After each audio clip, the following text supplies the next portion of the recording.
Hey everyone, welcome back to another YouTube video, and in this video I'll be showing you guys how to fix account locked or temporary lock.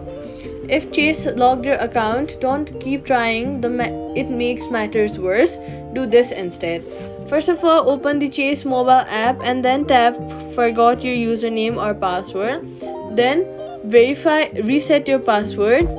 Verify using SMS or your email app. Then log in with the new credentials. If still locked, call the Chase support, only they can unlock manually. Then also make sure you are connected. Make sure to switch between Wi-Fi and mobile data to rule out network issues. And also make sure you're connected on a stable Wi-Fi and not a public Wi-Fi so the app operates smoothly.